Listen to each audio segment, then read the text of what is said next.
spiders Complete with web. can be beneficial because they can eat some of the pests that eat our vegetables.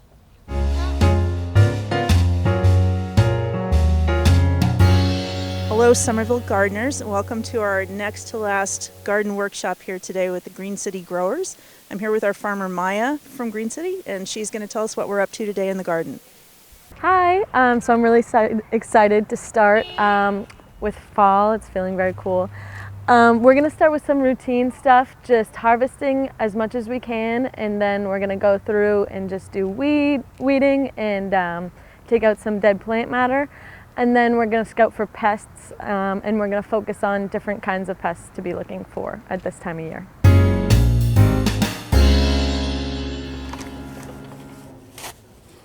I can cut anything.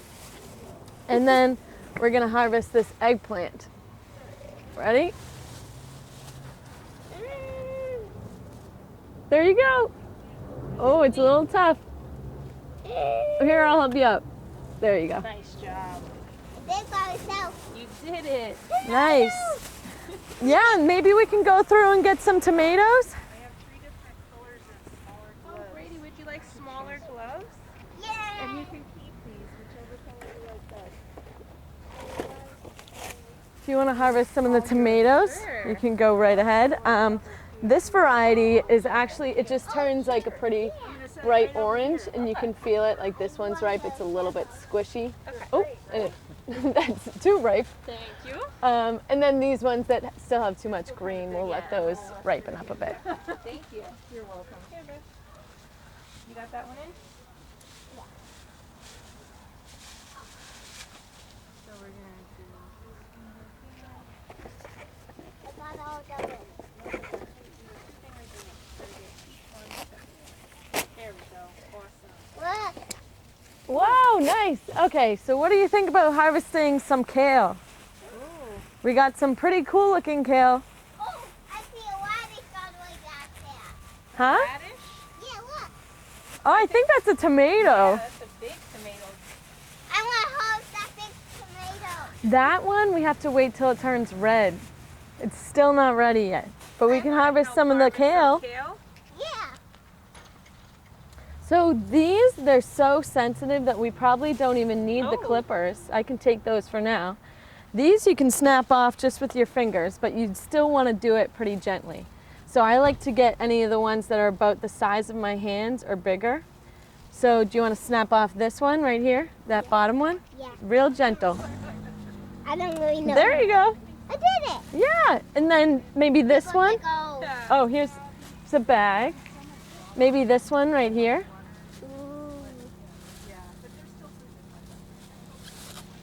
Whoa. Yeah. Nice. I even looked them apart. Hey, what's this? This is also kale. This is dino kale. Dino kale.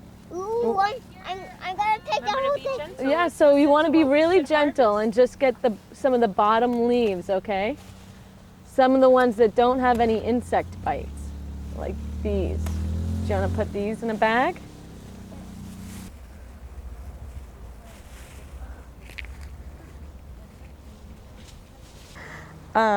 We can harvest the lettuce. You can harvest lettuce 2 ways. Sometimes people cut off the whole head of the lettuce, like you kind of wanted to do with the kale, where you take the whole plant. Ooh, We could do that. I want to take the whole plant. Okay, we can do that. And then some of the smaller ones, we can just take off a few leaves so it still has time to grow. So do you want to hold this plant for me? Real gentle. Hold up the leaves a little bit. And then I'm going to cut right here. And you can take that whole little lettuce home. Here. Isn't that fun? Do you want to take a few heads? Sure. Some of the biggest ones? You can take like those 2 in the back. I Do you know. want to snap some of these off? We're going to do these really gently because we still want to keep the plant. Look. What? Look at that tomato. Oh, that's kind of turning red, but it still needs some more time. All right, you ready? Ready. Snap that off really gently. How? Like how? There you go. And then you're just gonna wash them at home to get all the dirt off. Oh, I want to get a huge one. A huge one? You have a pretty big one in there. I want another one. I think these ones, yeah, I think those ones can use a little bit more time, but you can take this. Hey, look what I see over here. What? Do you know what that is? What? This is kohlrabi. Kohlrabi. Yeah. I want kohlrabi. We can take the whole kohlrabi. We can use the knife, A knife! and we're gonna cut it right here. We'll go slice all the leaves off so we can just grab it. So if you look at kohlrabi, this one's a little bit deformed. I think it has some fungus growing on it on the outside, but you can actually eat these leaves at any stage of growth, really. Hey, look, I want to cut off leaves. You want to cut off the leaves? You want to take the knife and really gently, oh, not towards you, away from you. There you go. But you can also cook the actual bulb. This one, you want to take off. Here, let me put some of this aside. Excuse me, I want to cut off the leaves. We can, but let's see what's inside the skin. No! That's okay. So you can kind of cut off that damaged part of it, and you skin it anyways, but you can saute it, you can roast it. They're actually pretty good. The ideal size to harvest kohlrabi is usually when the bulb is 2 to 4 inches. These are a little bit big, but they'll still be good. All right, so it's a little bit hard to see, I see one. but if we, I see one all the way back there. yeah, there's a lot of them on here, but the ones that are ready for harvest are the ones you see this little outer shell. It's when the outer shell is a little bit papery and dried out, you can take it off and it should be ready. Oh, this one's ready, Mommy. You can taste it if you want. Can you taste it? Do you want to try it? They're just kind of sour, right? Yeah, they're a little bit sour. We might be able to find one that's a little bit more ripe too. Is it sour? Good. It's good? Yeah, you are game. He has given it his stamp of approval. All right, so here's a couple more that are dry. We can all kind of taste one. They're just like nice and papery, and they pop out of the paper thing really easily. The yellower ones are more sweet, and then the greener ones I think are a little bit more sour. I want yellow. You want to? Let me see. I want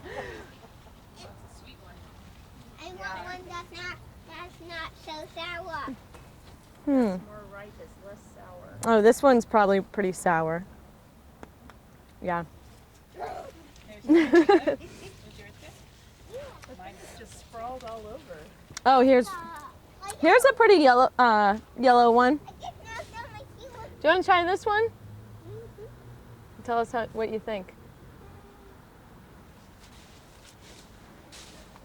Nothing's on it. That's why I didn't actually chew it. It's just part of it. Yeah. They also fall off the vine very easily. So if you find one on the ground, you can tell if it's fallen recently as long as there's no pest damage. You can kind of take a look at the shell and make sure there's no holes or anything like that. And then I also just inspect the cherry itself to make sure there's no pest damage. This one's a little bit green for eating, so it's probably a little bit sour. But yeah, so it's okay to eat the ones that have fallen off the ground as long as you check it and make sure there's no pest damage. Hey, look. So do you guys want to harvest some herbs? Yeah. All right, so we have 2 different kinds of mint here. And with mint, it's really sensitive, so it's easy to just harvest it by pinching it. What's this? This is mint. Do you want to smell it? That's how I can tell. Does it smell a little minty? This one's a little bit sweeter smelling. Could I eat it? Oh yeah. Yeah, you actually can eat mint, but it might not taste very good to you. I'm going. And then this is another variety of mint that has a little bit. I want Oh yeah.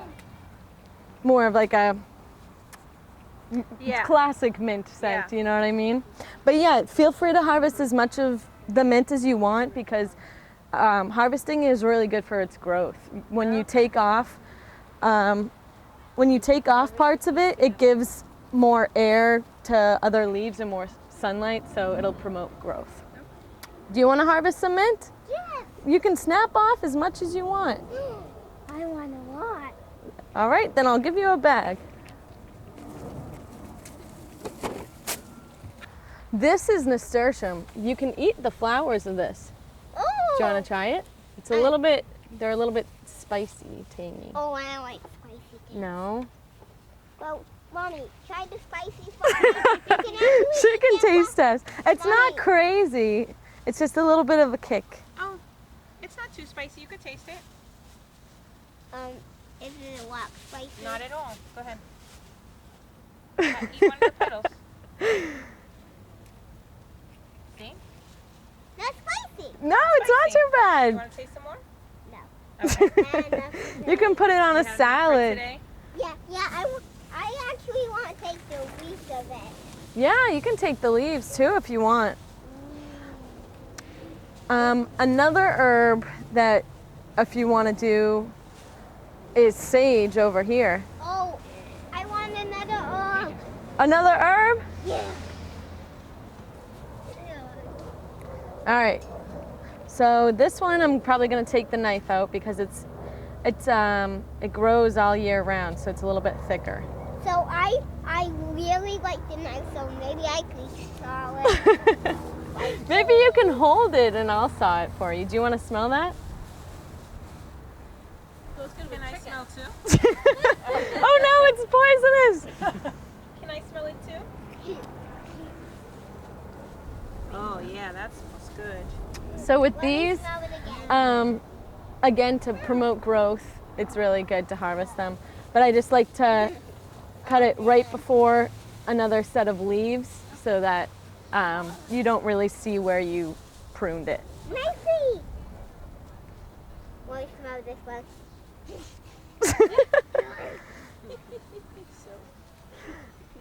And then this over here, this is cilantro, I want cilantro.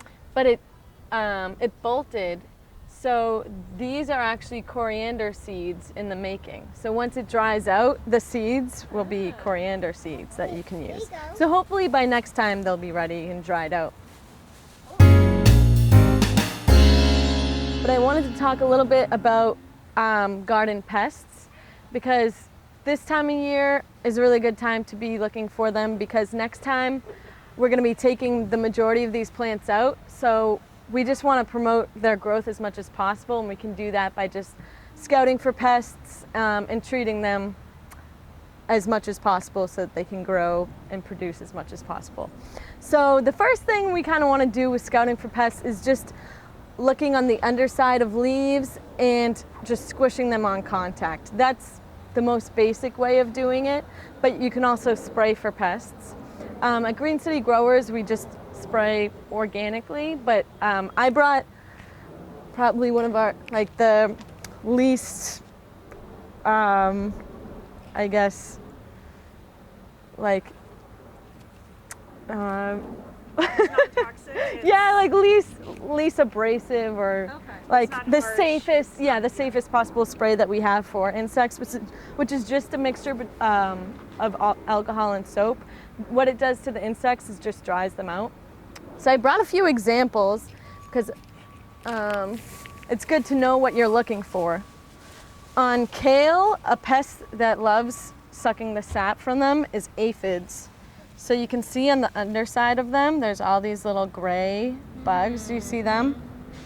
They suck the sap right out of them. So if we spray the alcohol on them, it'll dry them all out. Oh, I would want to try those. And then here's a piece of chard. And this damage right here is from leaf miner. So they kind of almost make like a tunnel in the leaf where it's kind of like a separation between the outer. All right, so on the underside of this leaf, we can see black aphids. I see something else. Do you know what this leaf comes from? Which plant here? That one. Yes, yeah, it's a nasturtium leaf. So do we want to take a couple minutes and maybe look on the underside of these, the leaves, especially the kale and the nasturtium and any like the greens, and see if we can find any bugs?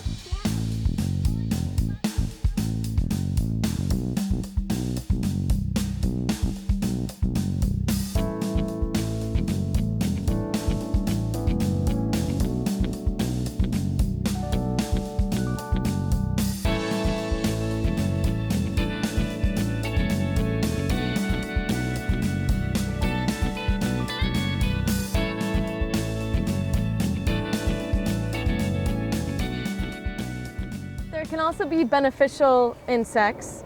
Do you know any beneficial ones? Can you name them? And Ant. I know we put the alyssum here to attract beneficial insects because they like the smell of the flowers, right? Yeah, well, huh? Bees? Yeah, well, bees are pollinators. So any kind of pollinators are really good for the garden, like moths, butterflies, bees. I got one. Butterfly. Yes. Butterfly.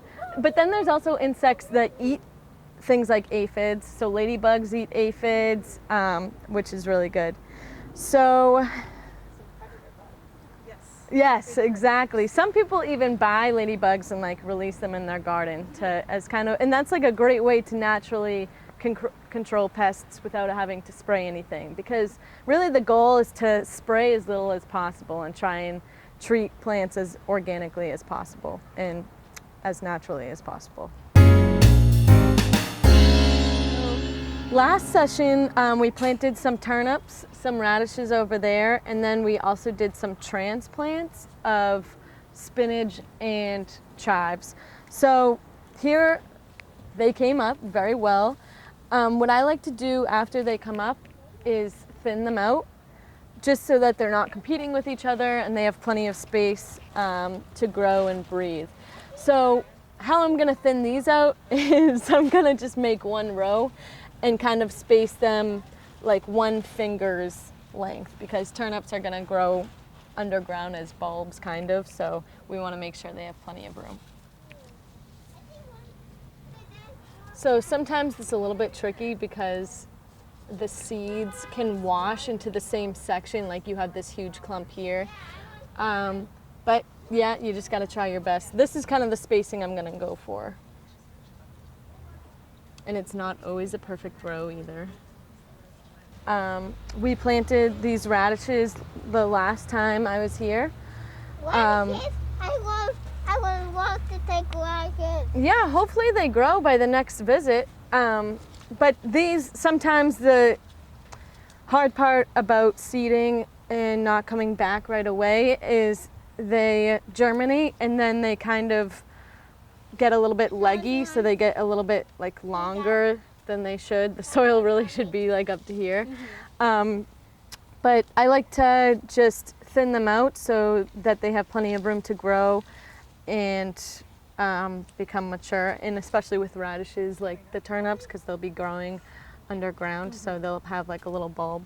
But yeah, so it's a little bit tricky sometimes when they're seeded kind of so thick like this, but I like to leave like a little finger's length between each one. So I don't know if these ones will make it because they just got so leggy and we got so much rain since I was here, but yeah, we can just do our best to kind of thin it out. And then over here is the chives that we planted last time. They look like they're doing pretty well. Okay, here's the spinach we planted last time. No, these were actually transplants, but their growth is, as you can see, has been a little bit stunted, but that's okay. There's still hope. There's going to be another visit, so I'm just hoping for the best. This is really cool because we have straw flower in all different stages of growth. You can see this one that's just about to open up, same with this one. These ones that are kind of like a little bit past, well, this one's I'd say probably prime. This one's a little bit past prime, and then this one is actually going to seed.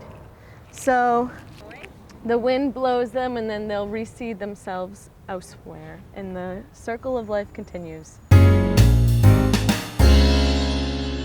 All right, so last thing I like to do is to go around and just get anything that has been really affected by insects and just pull it off, because we're not going to be able to harvest that leaf in the future and the plant is just kind of wasting energy on it.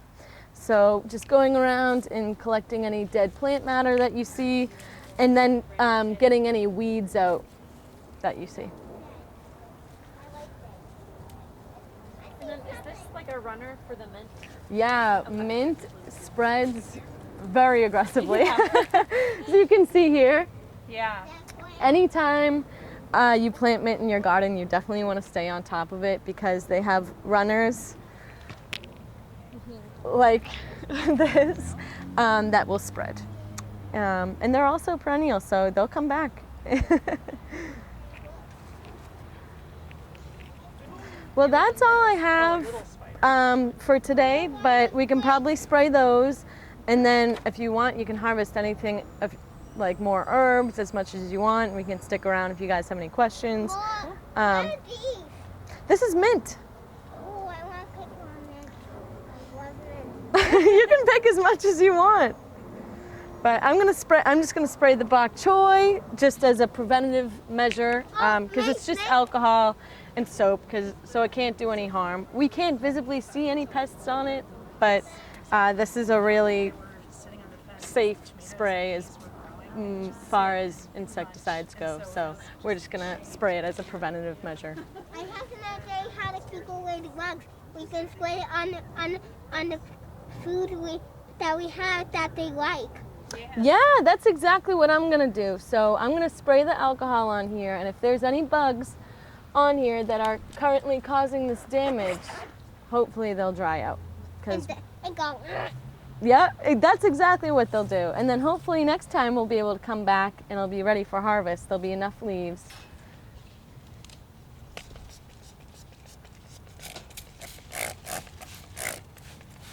It kind of looks like a.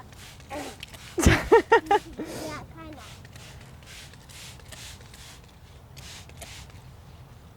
Ooh, You find one? this damage actually looks like the leaf miner. Yeah. This looks like just a chewing insect, but that white, the separation between the two layers of the leaf, looks like leaf miner.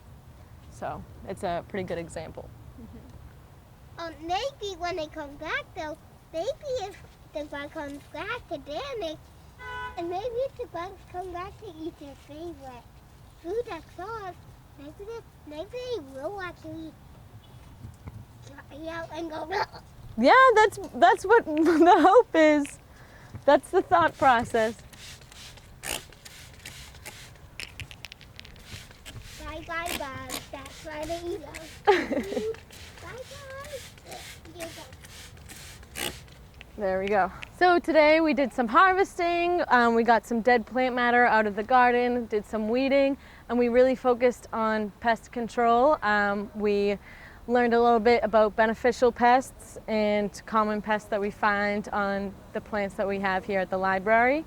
And then we finished up spraying as a preventative measure on some of the bok choy. See you guys next time.